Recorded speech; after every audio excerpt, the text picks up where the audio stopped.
China trips are seriously blowing up right now. Anyone here planning to go to China for a trip?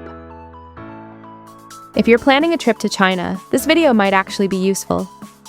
I'm not here to sell you a dream, I'm not here to scare you either, and I'm definitely not saying China is perfect.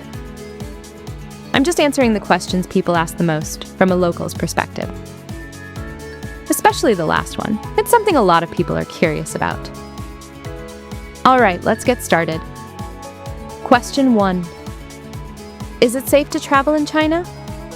This question gets asked a lot, so let's keep it simple. Yes, it's very safe. In everyday life, you rarely run into pickpockets, and getting robbed is honestly not something most people worry about. You'll see people leaving their bags next to them on public transport. Going out alone at night is usually fine. Safety is probably not going to be your biggest concern when traveling in China. Question 2. Do I need to carry cash in China? If you set up Alipay or WeChat Pay before you arrive, then no, you really don't need cash. Eating out, transportation, shopping, street food, you basically just take out your phone and scan. Cash still works, but the thing is, most people don't use it anymore, so getting change can actually be difficult. Question 3. Why is high-speed rail recommended for traveling between cities? Because it's extremely convenient. China's high-speed rail network covers most major cities. If the trip is around 3 hours, I choose the train without hesitation. It's fast, on time, and low stress. High-speed trains are very traveler-friendly here. Question 4. Why do some hotels refuse foreign guests? In China, there are still some hotels that may turn away foreign travelers. This usually comes down to a lack of experience or confidence, and sometimes simple communication issues. However, under China's latest regulations, there are no restrictions on hotels hosting foreign guests. All hotels are allowed to accommodate international travelers. If this happens, try asking to speak with a more senior manager. The issue can often be resolved that way. Question 5. Why don't many people speak English? Let's be honest, in big cities, most younger people can speak some basic English. But in smaller cities or with older generations, English isn't very common. That said, don't worry. People are generally very helpful. A translation app works way better than you think. Communication is usually not a big problem.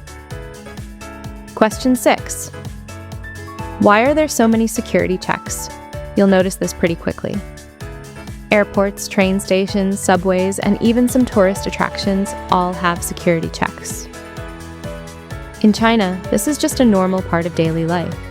It's not because you're being singled out, it's simply how things work. Most of the time, it's fast. Just leave yourself a bit of extra time. Question 7. Can I use Google? What about maps? No, Google doesn't work in China. For maps, a better option is AMAP. It's one of the most widely used navigation apps in China, and it now has an international version. You can download AMAP Global from the App Store or Google Play. Question 8. Are restaurants near tourist attractions worth it? Be careful with these. Restaurants around major tourist spots are usually more expensive, and the quality can be very hit or miss. If you want better food at better prices, walk a few streets away from the attraction. That's often where you'll find the real gems. Question 9. So, how much should I budget per day in China? This really depends on where you go. Costs vary a lot between cities. Big cities and popular tourist areas are definitely more expensive. But as a rough reference, hotels, $30 to $80 per night. Meals, $8 to $20 per person. Taxi rides, $2 to $8. Overall, around $100 per day per person is enough to travel comfortably. Question 10. What's the worst time to travel to China? If you can, try to avoid China's public holidays. Crowds get intense, prices go up, and transportation gets very busy. Trust me, the crowds can be overwhelming. One last thing you might notice. Why are there so many cameras on the streets in China? Short answer. crime prevention, and keeping things running smoothly. But don't worry, they're not there to monitor you as a tourist. Alright, that's it. If you found this video helpful, feel free to subscribe and show some love. I'm JoJo, someone who really enjoys wandering around. See you next time.